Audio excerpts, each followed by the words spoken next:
Alright, hang on. Where's my music? There we go. Ladies and gentlemen, it is a Sunday, 3 p.m., not Saturday. We're trying this new time out and see how it goes. But first, for anything to be started, you guys see my face. Hello, everybody. It's Anthony, to be honest, from Mission Star Podcast. As you might notice in the layout, it's a little different. First off, we had the returning sidebar from before. It used to be where affiliates were before, but now actually, I filled it up with our Patreon little logo there. So if you can support us any given time, go for it. Patreon.com/Mission Star Podcast. And up in the right corner, I see him typing away. Is Great Deeds posting things to Facebook. Nice, awesome. Before we get into any topics, I'd like to give a quick shout out to the Half Empty Energy Tank crew. I wasn't able to participate past being a moderator in the chat, but we did, as I'm sure I've talked about, in February we did the Mega Manathon and raised $5,000 for Child's Play charity. Well, during the springtime, which is roughly now-ish, we like to do a thing called the Sonic Spring Fling, where we play 24 hours of Sonic the Hedgehog games to raise money for the World Wildlife Fund. And we did, I think, 35 hours of games, as we always go over. Mm-hmm. And we raised $525 for them. So that is awesome. Good stuff. Good stuff. Good stuff to you guys. Yeah. Definitely hit them up if you can, guys. Half empty energy tank. Yep. Definitely, those guys are pretty cool. I feel like at some point, like, and I'll say this like on stream. Oops. I feel like at some point, like, you know, we like, since we kind of been the connecting bridge with you, Greg, like we should, like, MSP should collaborate with them at some point. Yeah, like I've discussed about doing, like, trying to get one of them to come onto this podcast, or when I do my regular streams for them, like having you on, like you just come over here, or I go over to your house and we stream for them. Yeah. Like I've thought about stuff like that. Definitely doing collab stuff, but past, like, because Mission Star Podcast is a completely different beast than what Half Empty is, which is kind of why I do both. Like, Mission Start's very news orientated and convention coverage orientated, whereas which is where Half Empty is, you know, comedy and entertainment based. You know, all of our streams are very, like, happy-go-lucky fun time, and then all the stuff we put on YouTube is all happy-go-lucky fun time. So to me, it's two different areas. Cool. I think that I think it would be interesting one day. I think when that day happens, and when I can just tweeting this out, hashtag news, hashtag video games, hashtag podcast, and tweet is out. All right, cool, awesome. Yeah, no, it's cool. I think that I think it would be interesting one day. I think when that day happens, and when I mean that day, that means when I'm done with school altogether. Yeah. I think that'd be pretty cool eventually. I do enjoy what you guys do. I think the Megathon's pretty awesome. But yeah, that was my introduction to them, because Gerard the Completionist, he when he was doing his Twitch streams that only got like 50 people, I was one of them, and he was basically in that talking about a bunch of stuff and saying that he was going to go to MagFest, and which I hadn't heard of at that point, and he was going to go do the Mega Manathon, play Mega Man X4. I then looked up the MagFest, and I was like, oh my god, all these YouTubers I watch are going to be there, and they're doing panels. I want to see that. And then I heard about more of what it was. I was like, it sounds awesome. And then I started watching Mega Manathon 2, and I loved it. And then I even got further into it when I found out that they were like a full variety streamers, variety games. I was like, this is perfect for my ADD type personality. and then the only reason that I'm actually on the team, which this is actually a kind of funny story, during their Extra Life Sega Marathon, they at the very end, it was like hour 25, right? And Brian was playing Samba de Amigo. He hadn't slept in like 17 hours, right? He was exhausted, sleep deprived. And at the end of it, I said, hey guys, I have my new Xbox One. I'm gonna stream some fibbage if you want to come over and do that. And Brian's like, actually, if you want to stream on our channel and keep this train rolling, I was like, sure. And because of that one incident, like 2 weeks later, he contacts me. He was like, we want you to be a full-time streamer on the channel. Sick. The rest is history. Damn. That's awesome. Making dreams come true. Only here at MissionStartPodcast.com. So we got no topics to talk about today. And they're very interesting to say the least. So, with that being said, let's begin the day with some news. Let's begin. Man, what do you want, Greg? Do you want nostalgia or do you want like some old ass game stuff? Which one is gonna make me rage the least? I mean, that is a good question. I would say probably the least. I would say I got Crash Bandicoot coming back? Question mark. Or I got Overwatch extended for another day. The GTX GeForce 1080 that was just announced yesterday. That was like some hype thing I found about. I mean, we can talk about Overwatch for a minute. Yeah, we could do that. Because I've been playing. Yeah. Right? Yeah. Sorry, I turned on the stream for a second. I don't know if you just repeated yourself or if it was the stream. But yeah, let's talk about Overwatch for a minute. All right. So Overwatch has been in open beta since May 5th. No, well, technically it was like May 2nd, May 3rd. And I was gonna say like they've been on this last push for an open beta for Overwatch to kind of promote the game. It's coming out pretty soon. Since then, the game's been out, or the beta's been out, and I had a lot of fun with it. It is really fun, really awesome. For those who don't know, Overwatch is basically like Team Fortress 2, but better. And when I mean Team Fortress 2, team-based, first-person shooter. Each character has different skills, have a different ability, and they have a different role within the team.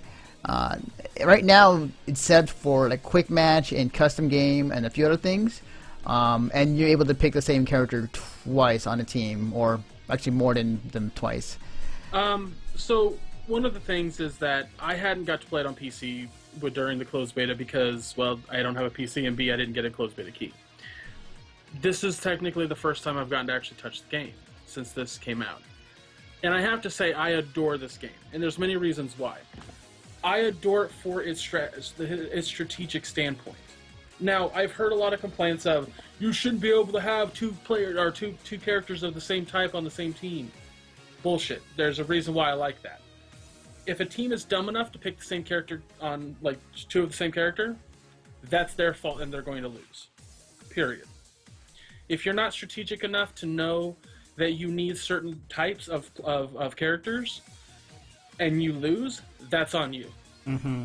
If you can't pay attention to what other teammates are choosing to choose away from that, that's on you. Right. So I like that. I love that. That teaches kind of how to play the game correctly. Mm-hmm. People have complained that certain characters are overpowered or that certain abilities of theirs are too annoying. I disagree. Every character has something annoying about them.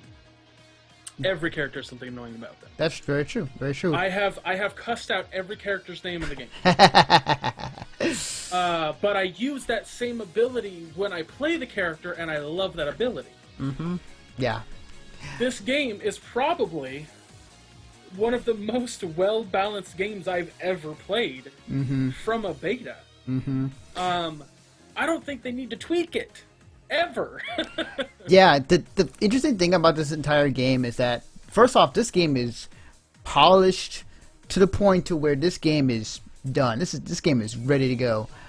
Secondly, what I figure is that they will have a ranked system. Obviously, I think they'll have a ranked battle option to when you get the full game.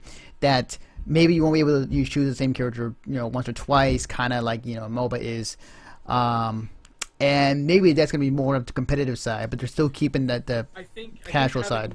I think having a mode where you have to, like, like you only get to choose your character twice, right? Or change your character once, I should say. Or like it locks out that character. Like having modes like that is fine. But when you're just doing like the modes that are in the game itself, I don't have a problem with that. Like it doesn't change the game, it doesn't make it worse. Like a team full of Bastions is dumb. Like sure, its turret is annoying, but guess what's the great thing about that turret? It's stationary. Yeah, yeah. Learn to fight against it. Don't complain about it. Learn to fight against it. One of the things I really love about the game so far is the fact that the game itself has so much personality. Like the characters themselves is just you can tell Blizzard took every bit of time they had to really integrate like the personality into these characters. You know how each one is very distinct from one another. I like the fact that they kind of went the same route as Team Fortress 2 in making sure that if you put the silhouette theory, like if you put a silhouette to each of these characters, you'll know what each character is just by looking at the silhouette. Right, right. And they, go ahead. I was gonna say the other thing, and I have to mention this, is everyone's comparing this with BattleBorn, and I get why. It's very similar in its design. BattleBorn, however, tries to be more MOBA-esque while still being a first-person shooter. Right. Action first-person shooter. Here's where, I'll tell you right now, the biggest difference between BattleBorn and Overwatch.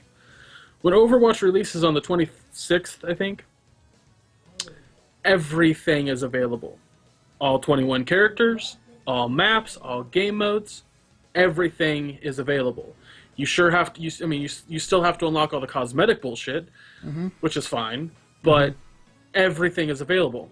Overwatch, BattleBorn, 25 characters, only 8 available, and you have to unlock the rest, and you have to grind like a motherfucker to do that. Right, right. That was one of the things I heard about BattleBorn, is that the fact I am extremely disappointed with BattleBorn. And I don't think that's just because I played Overwatch, and I love Overwatch. I think it's that they shouldn't have done this type of game. They should have just put all their efforts towards making BattleBorn more of a competitive shooter than a MOBA. Because, like, the maps are too open. There's too many characters that have an easier time on these maps. And the game is primarily designed to be a multiplayer game. Like, that was its first and foremost step. Yet its single-player stuff is... Or, well, not single-player, but its campaign stuff is so just... blech. Right. Also, almost every fucking mission has a goddamn escort mission. Are you kidding me? Or a protection mission? Right. I have failed so many missions because the thing dies before we even get to a point. It's like, that's not fun. And then when it dies and we lose, like, I get like a smidgen of fucking XP. It's like, or I have to play for 45 minutes to complete a level. It's so bad. Yeah. Like, well, I was gonna say, like, in terms of like, in terms of BattleBorn, like, I've heard a lot of your sentiment. I heard the fact that in the game, like just how the characters are drawn up, and just how everything is in the game, like, you know, story-wise, or just like kind of trying to draw it up. Like, people are saying, like, you know, this kind of just feels like it was like a Borderlands game that happens to be some sort of like MOBA, but also the BattleBorn's kind of it's confused. Like, it's trying to be both a MOBA and something else at the same time. Yeah, that's what I'm saying. It's trying to be a competitive action shooter and a MOBA, and it doesn't work.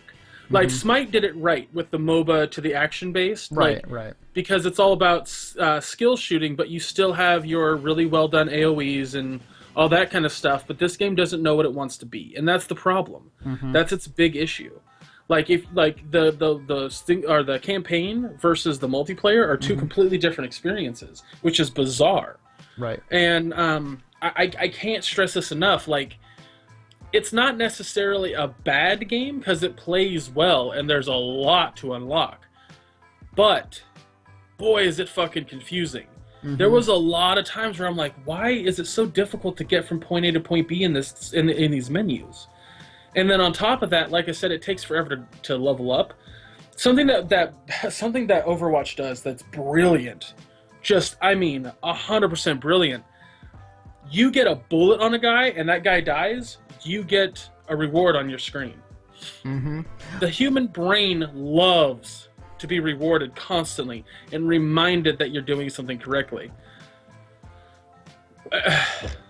Like, yes, like, there's a difference between you getting the kill and you getting an assist, but the game doesn't tell you that. And I think that's actually really smart. Letting you think that you got that kill sets a message off in your brain that's like, you did a good job. Pat on the back. God, that's so good. That's so brilliant. Like, that's not an oversight that they just didn't see. That is straight up, like, intentional. Yeah.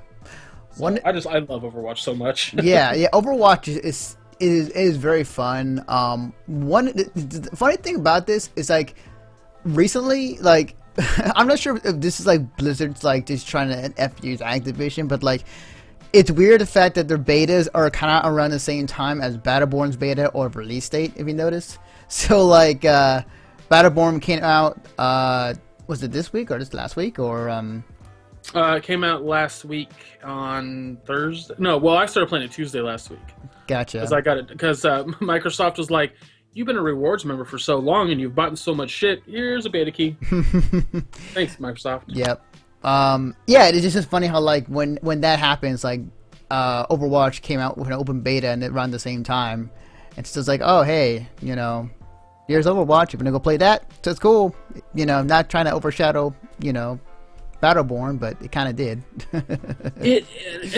And again, I'm not trying to compare BattleBorn to Overwatch because it's not fair, but people are doing it, so I'm kind of falling into that trap a little bit. Yeah. But at the end of the day, you know, when we're talking about where BattleBorn, like Battleborn and Overwatch are only compared because they're basically shooters that have a shit ton of characters. But Battleborn, like, Overwatch does this brilliant thing of like, these are the tanks, these are the support, these are the action guys, and these are the other guys. Thank you for separating that. Yeah. That's amazing. Yeah, definitely. And, 1 second. Do you know this person? Because I'm about to fucking purge him. Oh, no, I just timed him out. That's fine. Okay, good. Yeah. Anyway, sorry, we for people listening to this later, we had someone in the chat pop in. Just like I said this a long time ago when we were doing our conversation about Battleborn versus Overwatch, and I made a comment that both games need to just release with every character available. I gotta stop hitting my table, I just realized that. You know, you were like, yeah, absolutely, and Battleborn did it wrong. Every character, like, you eight characters out of 25. That's all you get right off the bat. And I played for a solid 3 hours before I even unlocked a character. Yeah. That's bullshit. Yeah. That should not be the case. And also, like, why are there only 8 single player, or not single player, but campaign missions? I don't know. Like, clearly, after seeing only 8, I was like, oh, well, this is clearly meant to be a multiplayer game. Right. Like, I like the ideas that they had for the game, but for crying out loud, it's not polished. It's just not. Like, it's really pretty. The game is really pretty. And if it was I'll put it this way, if Battleborn had 25 characters, and then it was like a campaign sort of thing, like what's it called? Borderlands? Fucking phenomenal game it would be. Yes. But it's not. Yeah. And I think that's going to be their biggest downfall. And I know that Randy, what's his name? Pitchford? Yeah, Randy Pitchford recently said that they're working on Borderlands 3, which is great. Yeah. Because they're going to have to bounce back from Battleborn being lackluster. Yep. Definitely. Borderlands 3, I forgot to put that in a note, but yeah, it was technically announced. And, you know, I'm excited for that game. You know, I think that Borderlands 2 was a fantastic game.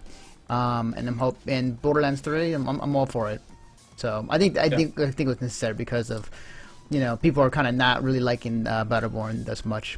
Yeah, and honestly, if you have a PS4, An Xbox One or a PC, definitely download the beta to Overwatch. It's extending until like I think noon on Tuesday for Yes. California. Yes. So like they extended it just a little bit longer. Definitely get your hands on it. Play it tonight. It's Sunday night. Play it tonight. Yes. Yes. If you don't have any homework tonight, definitely play it. I do, but yeah. Oh yeah, that's right. Life of a college student. So going from a very well-made game to Overwatch to a game that's another first-person shooter, but of a different type. We're talking about Doom. Doom recently came out with its specs as well as its schedule for when the game will come out. So let me actually bring up the info. This is from GameSpot.com and by Eddie McCouch. I'm sorry if I'm gonna butcher that name. So here are the details about the launch day for Doom this week. It's coming out on May 13th. It will be on PC release on Australia and New Zealand at 12 a.m. AEST, North America at 12 a.m. Eastern Time, Europe at 12 a.m. GMT, and Japan, South Korea, and rest of Asia at 12 a.m. Japan. For Xbox One users, New Zealand 12 a.m. local time, Australia 12 a.m. local time, North America 12 a.m. Eastern Time, Europe 12 a.m. local time, Asia 12 a.m. local time, Japan 12 a.m. local time on May 19th. And PS4, same thing. So basically, I'm gonna say id. No, yeah, it is id. I'm saying. It is shaping up their Doom title for this week. The minute I saw the date, it was May 13th. I was like, I had a good feeling it was gonna be on a Friday. And thus it was. For those who, like me, who will play it on the PC, here is gonna be your minimum and recommended specs. So your minimum requirements are going to be if you have Windows 7, 8.1, or 10. You have an Intel Core of at least an i5 or an FX 8320 or better. Your RAM has to be at least 8 gigs of RAM, 55 gigabytes of free space, and NVIDIA GTX 670 2 gigabyte or Radeon HE 7870 with 2 gigabytes or better. And you have to have a stable internet connection, obviously. And then for those with the recommended specs, if you can run this on your computer, you have a godlike PC or a godlike Mac. I don't know, actually no, it's PC I think only, yeah. You need Windows 7, 8.1 or 10. You need Intel Core i7, which I do have. FX 83050 or better. 8 gigs of RAM, 55 gigabytes of hard drive space. An NVIDIA GTX 970, 4 gigabytes. Or an AMD Radeon R90, 4 gigabytes or better. So there you go, guys. That's the schedule for this week when it comes to Doom. It will be coming out this week, and I'm really, really excited for it. Doom is one of the games, I would say, part of my childhood, I would say, that I grew up playing. And I can never get tired of going back to playing the original Doom whenever date and time I feel like doing it. So, I didn't play a ton of Doom as a kid because I was a giant. I just wasn't a kid that played games that had horror stuff in it. Mm-hmm. But I did play. I did play it later, which when I got a little bit older, when those graphics didn't mean as much. Right. And I'm actually really looking forward to this Doom because it looks like a harken back to what Doom used to be, just a lot more visually graphic. But that upgrade the graphics. But like, I hated Doom 3. I hated Doom 3 because they tried to make it a horror game, and that's not what that's not what the game was. Mm-hmm. This is what the game should have been. Mm-hmm. So I'm probably like, it's in my GameFly. I'm definitely going to get it. I don't know that I would buy the game just because I played the multiplayer and I was like, this isn't my jam. Yeah. It's fun, and there's nothing wrong with it. I mean, I'm sure that people would complain about some stuff, but from my perspective, there's nothing wrong with it, and I'll probably actually end up playing that on half empty at some point. Mm-hmm. But yeah, I'm probably going to play the campaign on easy and kill as many things as possible and have a great time. Yep. I can't wait for it. I'm definitely going to play it. Probably will play on stream, probably more than likely. Yeah, I played the multiplayer when it came out, the multiplayer beta. It was was okay. It was fun, but it was not quite as what I used to remember Doom was. But I'm really more curious about the single player rather than the multiplayer, honestly. So yeah, I am very excited. I want to see how that goes, and yeah, Doom coming out. Speaking of nostalgia, might as well since we're on the topic. So there's been some hints for this past couple, I wouldn't say years, but I would say in the past year and a half. So I'm going to take you back to the PlayStation experience that was in San Francisco this past year. That would have been last year, actually. Not think about it. One of the guys presenting Uncharted came out with a Crash Bandicoot shirt. Now, speculation is like, is he talking about Crash Bandicoot? Is he talking about something else? And it was just more Uncharted. There has been a lot of other stuff recently that has led me to believe that I think Crash Bandicoot is coming back. In the new Uncharted 4 game, there is a Easter egg. Hang on, I'm going to bring it up actually. There's an Easter egg in the game, and you can see it right now, where Nathan Drake is sitting on the couch with, what's her name? His wife or his girlfriend, the blonde hair girl. I didn't play Uncharted yet. And like there's literally a 3D model of a PS1 connected to a TV, and it's him playing the original Crash Bandicoot. I believe you can take control of it at some point to play the game within the game, which is so meta. But literally, like, you are playing Crash Bandicoot the entire time. That's awesome. I'm like, what? And then on top of it, I hope that Naughty Dog does a. I don't know whether. Let's finish what you're saying, and then I'll get to the. Okay. To add to that fact, recently the voice actor who did Neo Cortex in the Crash Bandicoot series has tweeted out some interesting stuff, saying, and this is a quote from here. It's from Lex Lang is his name. Quote, "Wow, what a throwback Thursday. This week I have been asked to resurrect 3 different characters that I voiced in 3 different games 3 different games gone by. A doctor, a devil, and a droid AI. Unfortunately, that's all I'm allowed to disclose at this time. Stay tuned for more details. I'm very excited about these." So there is some interesting stuff going on. Like it's sounding like the combination of this, the fact that Naughty Dog put this Easter egg in the game, and the fact that there was the guy who came out there presenting Uncharted in a Crash Bandicoot shirt, leads me to believe that maybe we might be seeing the return of Crash Bandicoot. I'm calling it now, and I'm sure others have called it too. E3. Yeah, I wouldn't doubt it. I think that it will give information about that E3. The thing about this is that a part of me likes to see Crash back, but at the same time, I'm thinking, like, what would a modern day Crash Bandicoot look like? With the games recently, as Ratchet and Clank, they had a fantastic game that came back recently with the PS4. With a game like Yooka-Laylee, who was funded as like a third-person, platformer that you don't see nowadays. It leads me to wonder what exactly does the 2016 Crash Bandicoot game look like nowadays. Well, I mean, if we go with what you were talking about with Ratchet and Clank, I think Ratchet and Clank came out, and it is what a lot of people are saying is basically just a better version of the first game. It plays better, it looks better, it's just overall a better version of the very first game. Mm-hmm. That's what I think they should do with Crash. Now, I've said this 1,000 times on this podcast. I am 100% for reimaginings. I think it's great. We've had the original, let's see what we can do with it now. But the thing about Crash Bandicoot that made Crash Bandicoot so fun was the way that it platformed. I would try to stick to that just because that's its signature style. Mm-hmm. I think that Mario, when you talk about Mario, this is why Galaxy works so well, is because it still fits in with his, with Mario's style. That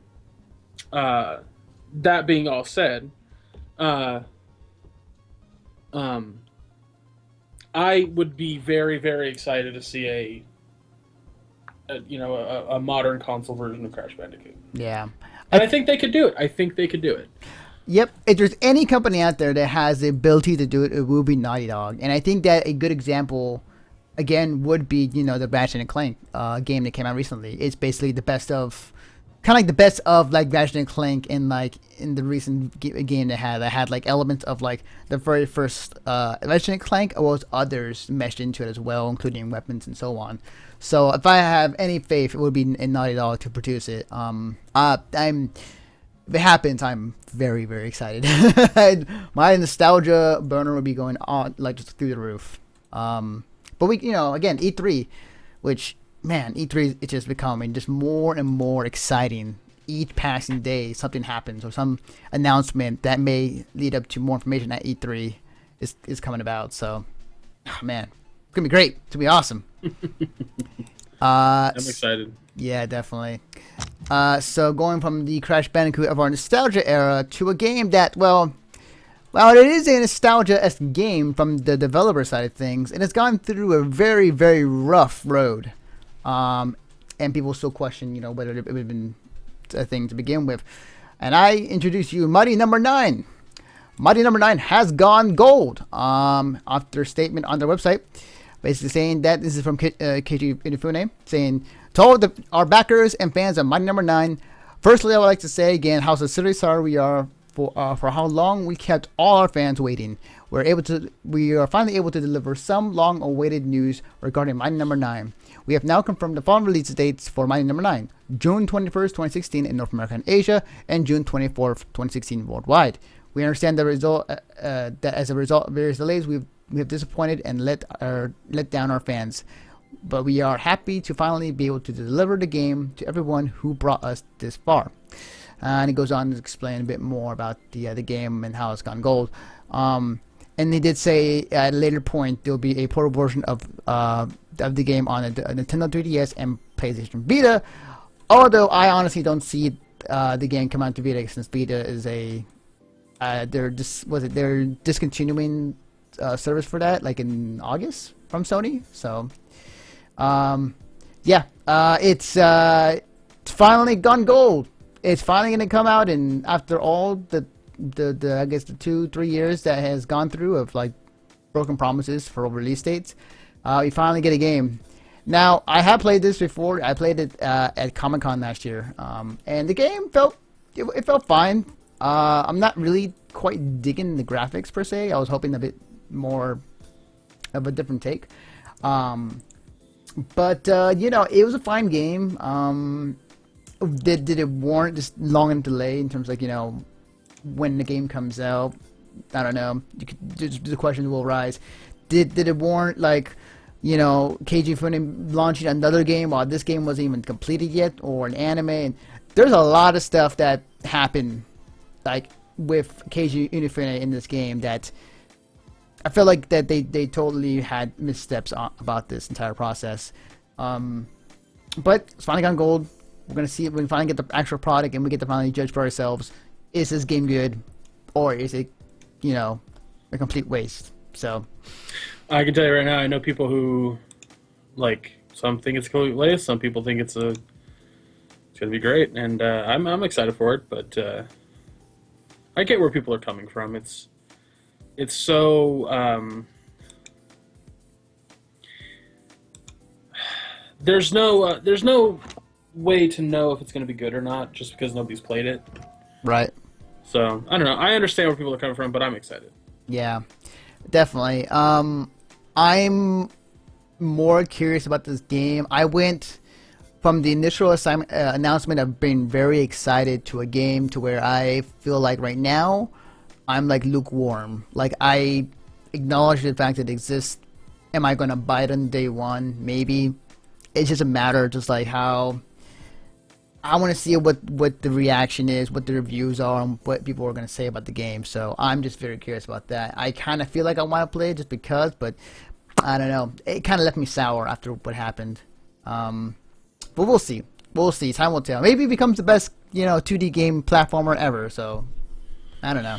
Yeah, we don't know. Yep. But if we did know, we would be, I would say, I wouldn't say millionaires, but like if we did know, like, it would make some pretty bold predictions and be right about things, which we have done before, actually. But yeah, we'll see how this goes for sure. So going from one shooter to another, and talking about the new Call of Duty, yeah. So yeah, a new trailer came out for Call of Duty. It's called Call of Duty Infinite Warfare, and it's being done by Infinity Ward. So you can kind of see the connection there. So this is their take on another Call of Duty game, only this time around it's in space. Now, the trailer looks pretty cool, actually. After watching it, it actually looks pretty awesome. Now, here's the thing, though. It's like I'm curious about. It's like we've seen many Call of Duties for the past couple of years. The last, I'd say, one or two, I feel like it was forgettable. People played it for a little bit and then moved on. The question I want to ask is like, last year at E3, Call of Duty was not at the Microsoft press conference, which usually where it usually was when it showcased. It was actually in the PS4 press conference in Sony. Take it for what it was. You know, they were showing just a multiplayer, and even that presentation was pretty bad for the last game they showed off. I am very curious to see what they do this time around. Is it going to be shown at Microsoft, Sony again, maybe, or neither of the two? As far as like, will the game demo well at E3? I'm pretty sure it will, but I'm just like, I'm curious to see what the market says about this, because we've had a yearly Call of Duty for a long time, and this is hot off the heels of the last one, still kind of a sci-fi theme. I think what's fascinating about Call of Duty as a franchise is that they don't really change their core game too much, and they're really trying to expand upon their like what they are, and they've slowly started to steer away from just being a modern warfare shooter. And I don't mean to say that in the words of that's the fucking name of it. I mean that it literally, like, it was either World War II or today. That was the two you got. Then they have this new one, this last one that came out last year, that is all futuristic. This one's even further futuristic. Yeah. So further futuristic that it mostly takes place not on Earth. So, I'm really quite fascinated to see, as also kind of where it goes. Will I play it? That really depends, because I did not like. I can't think of the one that's out right now. The newest one. I know you're talking about too. Call of Duty Advanced Warfighter something. Warfare. It's always Warfare. It's never Warfighter, because that belongs to the different franchise. But yeah, I didn't like it very much. So I don't know. We'll see. That franchise is less of like something I care about and more something I'm fascinated at watching. So yeah, I don't know. We'll see. But I think it's also interesting that as Call of Duty is going into the future, it seems like Battlefield's going into the past. Yes, that was another thing I forgot to bring up. But Battlefield 1, I saw the trailer for it. They are going back to World War I, actually. In terms of it's not directly World War I.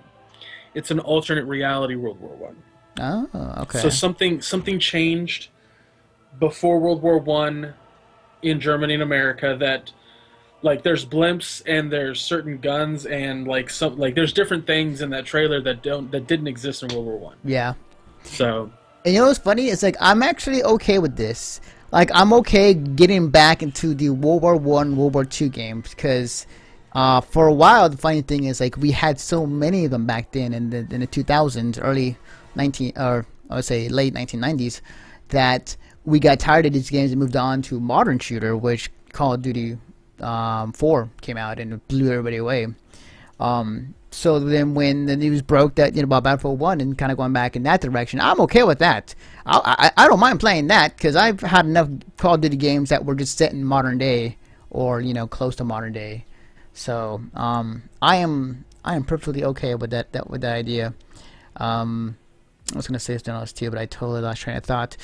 We'll see how this goes. I think, and here's what I think was gonna happen, because I think that every Call of Duty game is they're gonna showcase it well at E3.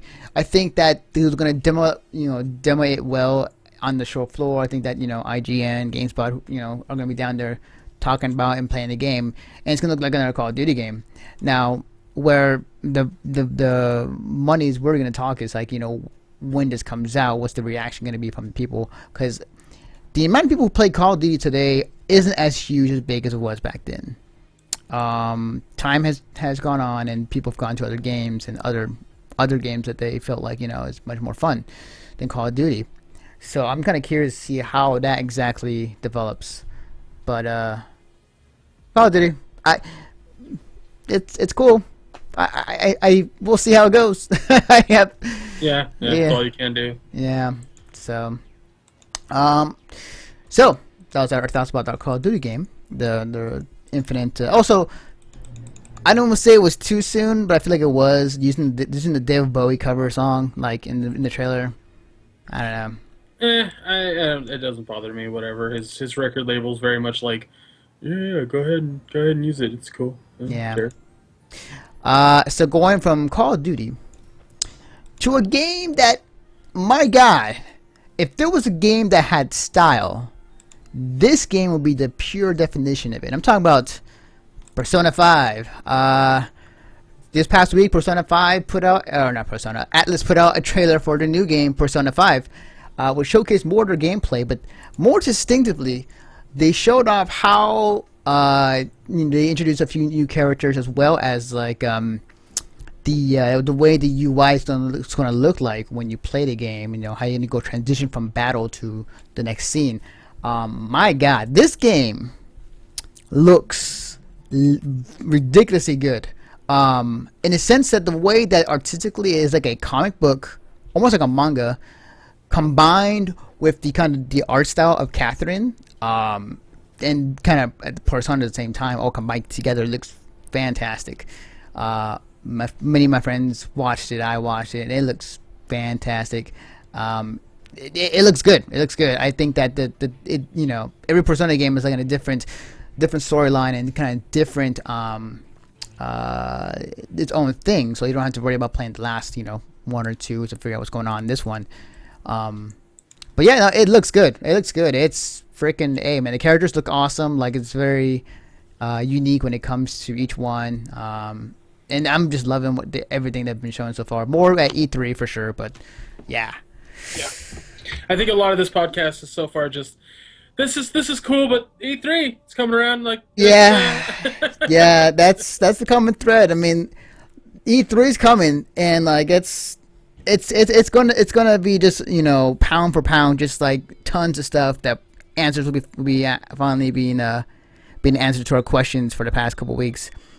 But like, yeah, this looks so good. I love everything that's been shown on Persona. They did show up a release date, September 15th for Japan. So my guess is that it might be coming out later this year for the US, or early next year. It's my guess. But yeah, no, it looks really good. I do find it funny that as soon as this trailer went up, somebody made a reference, and it makes total sense. Like, the hacker girl in this trailer looks like a human version of the main orange tentacle girl from Splatoon. It's like, oh, you're actually right about that, actually. So yeah, this game, man, I'm excited. I'm curious to see what the release date for the US is, but I will say this, and I'll probably tweet this video out to Greg Miller when I get the chance. But quick little side story: I was at TwitchCon last year. I made a bet against Greg Miller and asked him, like, I told him, if you can guess the correct date as far as when Persona 5 comes out, because prior to that time, people were kind of like were saying that Persona's coming out last year because their website said so, and Greg Miller was saying no, it wasn't. So basically, I made a bet with him saying, like, at TwitchCon, if it comes out on the date you said, I will subscribe to your channel, and I'm gonna keep an eye on it. And if it happens, then I'll be, one, laughing, and two, Like, yeah. Okay. So, Greg Miller, I'm keeping an eye on you and on that date. So, yeah. You get $5 from me. $5. Yeah. But yeah, Persona 5. Can't wait. Alright, so moving right along. Alright. So a little follow-up information with Nintendo. Nintendo last week we talked about said that they were not going to be showing anything new at E3. The only thing they'll be showing is Legend of Zelda. And we're kind of left to question, like, oops, I just hit my mic. Is there anything else they're showing? No NX this year, and so on. Well, I've got some follow-up information regarding Legend of Zelda. And actually, for this, there we go. Yeah. So, this is from Kotaku.com with Jason Schrader. Nintendo is using their E3 press conference slot for a Zelda event. When Nintendo announced last week that Zelda will be the only playable game at this year's E3, they left the door open for the press conference or direct where they could announce other non-playable games. Seems like they ain't happening either. On Tuesday, June 14th, rather than hold some sort of blowout event full of interesting news, trailers, Nintendo will live stream the new Zelda, said the company in a press release this morning. Quote, Nintendo's kickoff to the E3 show happens at 9 a.m. Pacific time, Tuesday, June 14th, when Nintendo of America President of COO Reggie Fils-Aimé introduces Nintendo Treehouse Live, which will be dedicated to a day of live stream gameplay of the Legend of Zelda. This will be the world's first in-depth look at the game, which will also include commentaries by Nintendo developers. The Legend of Zelda gameplay will be streamed from the E3 show floor via Nintendo's channels on YouTube and Twitch, as well as Nintendo.com. And it includes more information about it on their website. So, Nintendo is just going to show off Legend of Zelda. Like, they're just going to, that's the only thing they're showing. They're not talking about the NX. They're not talking about anything else. It's just going to be a stream event for Legend of Zelda at E3. So, yeah. That's rad. Yeah. Well, the cool thing is, I would love to see what exactly this open world Zelda is going to be. I definitely cannot wait to see how that goes. But at the same time, Nintendo has nothing to show this year, which is interesting. Usually they have something, a whole amount of games to show off for the coming years. But because they're transitioning from the Wii U to the NX, I believe they don't have much to show for this year's E3 via previous years. So interesting transition. So yeah, Zelda's happening. Yeah, E3. It's exciting, yeah. I mean, I definitely want to try to get an NX because I was never able to get a Wii U, but yeah, I think I don't know. We talked about Zelda last podcast. I'm looking forward to it. Yeah, I'm more interested to see what it looks like in the open world sense, and more about the gameplay. But yeah, for those who are wanting to know if there's any more information about Nintendo, there you go. So if you like Zelda, yeah, that's there. If you like anything else other than Zelda, well, too bad. That's just the way the cookie crumbles. So more Nintendo news. And I think this is a rumor, so take this in mind. But this may be a thing. Nintendo might be going back to cartridges, like straight up, just like Nintendo hardware stuff, going from disk drives for cartridges. And this is from Nintendo? Yes. The Nintendo NX might ditch disk drives for cartridges. Now, this is... That sounds dumb. I know. This is from screencredits.uk. So, Nintendo has long played its own tune, content to wait to deliver this surprising news over its upcoming NX console in its own time. Yet one of its biggest partners may have let slip out about one of the console's more interesting features: the notion that they will be doing away with some game discs altogether and replacing them with ROM cartridges similar to the 3DS. And I gotta translate the quote here. Microelectronics ROM chips are usually supplied to video game console maker Nintendo. Although the sales is in an off-season during the first quarter, the revenue similar compared with the same period last year. Wu Min suggested that as Nintendo has just announced it, will release a new generation console in March next year, and the console will be launched at the same time in Japan, America, and Europe. So ROM sales is expected to increase in the later half of this year and will have a large growth potential. Here's the thing.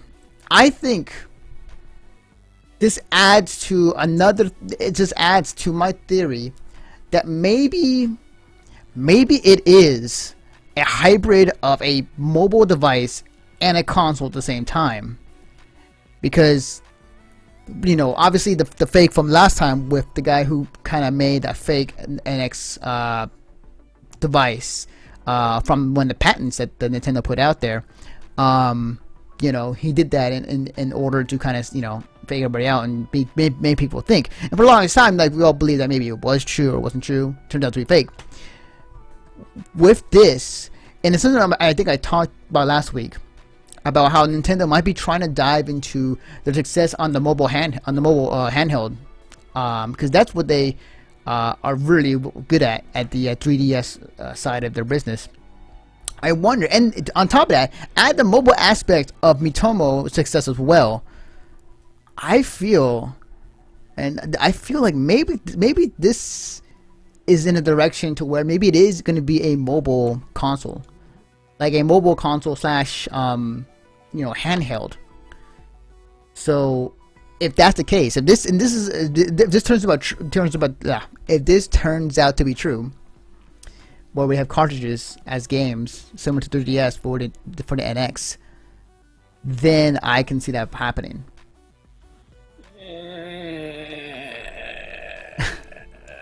I mean, it's here's the thing I'll put out there. It's not cost effective. Like, there's a reason why we ditched the cartridges a long time ago for disc and onto digital media. But it makes me wonder. It makes me wonder is what I'll say. I don't know. I don't know, man. Like, I don't know.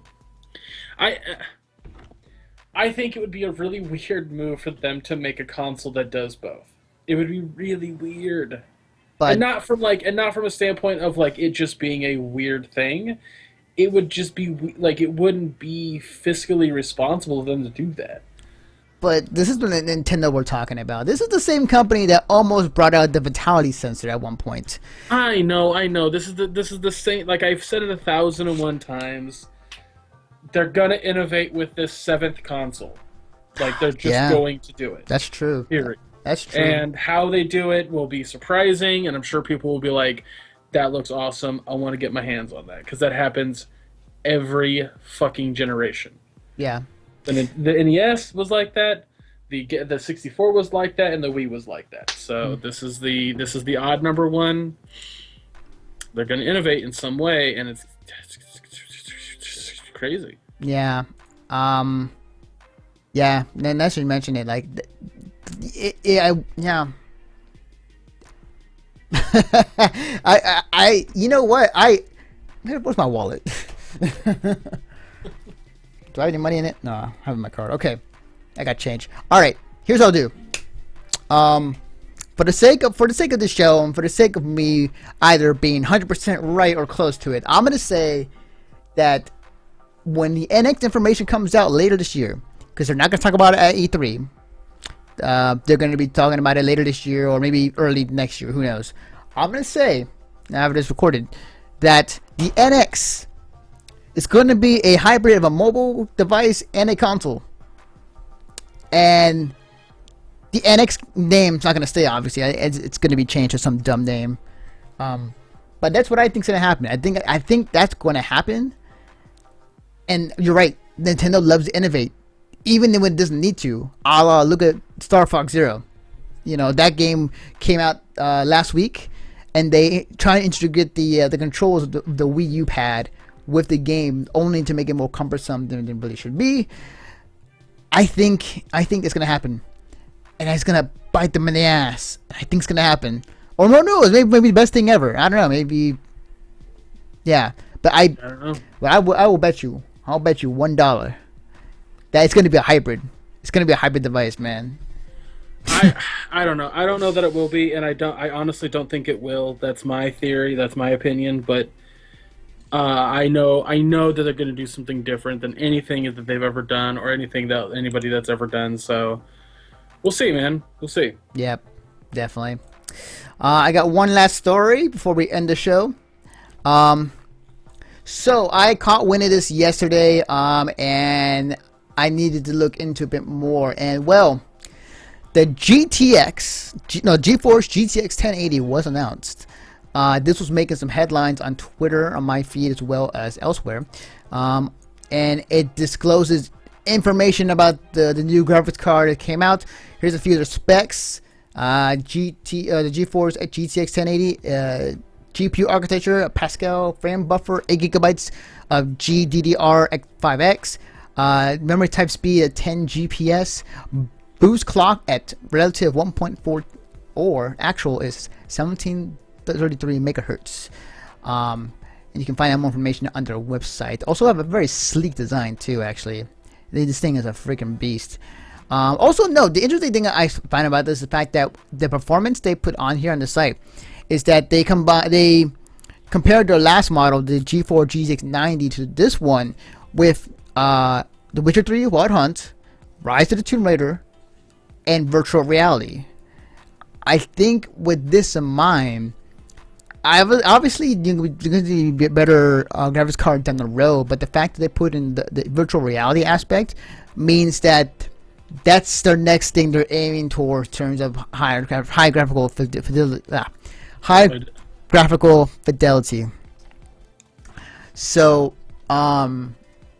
it's been making waves. People are saying it looks freaking good. And yeah, it's a beast, no doubt. It's a beast of a graphics card. It costs $600. So, yeah, that's cool. It's actually not bad. Like, the price wise, it's actually not bad. I was expecting this to be a lot higher than 600, but that's pretty good. Pretty good. So yeah, technology evolving to better graphics cards and better graphics. One day we'll reach a point where this is not going to matter, but you know, I'm not sure we haven't been to that plateau yet, but I think we're getting close. I think virtual reality, I think, might be the best thing, or not best thing, but like the highest graphical fidelity. I don't think there's anything past that, honestly. Yeah. But yeah, that's our show. So, thank you guys for coming by, or if you came by and popped by, thanks for that too as well. If you haven't already, please hit that follow button. Before we end our show, Greg, where can they find you on the internet? Twitter, Facebook, and Instagram at ChubRockGeek. You follow me on Snapchat at ChubRockSnap. I stream every Saturday on Half Empty Energy Tank. That's twitch.tv/halfemptyenergytank. And that's about it for right now. I'll have stuff in the future, but yeah, go follow me there. Awesome. You can follow me on Twitter as well at DefectiveNaruto. Actually, hang on, let me just make sure I have the end of this show thing. Boom. Ha. You can follow me on Twitter at DefectiveNaruto. You can follow the work that me and Greg do on our website at missionstartpodcast.com. Also, if you haven't been paying attention already, we have a Patreon page. So right there, yeah. Click on that, or not click on that link. To put that link in your web browser, whether it be Chrome, Internet Explorer, or Firefox, or whatever you use. Go support us there, and we'll have more information on Patreon.com in terms of what we like to do, what are our goals and whatnot. Also, if you enjoy this podcast, if you enjoy watching us live, if you enjoy watching us on YouTube or listen to us on the audio formats, be sure to subscribe to us on iTunes and Stitcher, as well as in the RSS feed in the podcast section of our I cannot talk, goddamn it. RSS section of our podcast section on our website at missionstartpodcast.com. If you enjoy Conover, if you enjoy convention talk, if you enjoy us talking about conventions, anime, video game, whatever, kind of our review or thoughts about it, check out the Conover, which also is on iTunes and Stitcher, as well as in the podcast section of our website. And if you enjoy comic books entertainment, movies, a bit of anime, a bit of video games, a bit of everything. Check out the Rolling 20s, which is hosted on our website in the podcast section, as well as iTunes and Stitcher. Again, you can follow all of our podcasts on our website at missionstarpodcast.com. So, with that, we're back. Feels good. And I think this is going to do it for us. So, with that being said, I'm Anthony Bionis. That is Greg. Greg. And this has been another episode of Mission Star Podcast. We'll see you guys next time.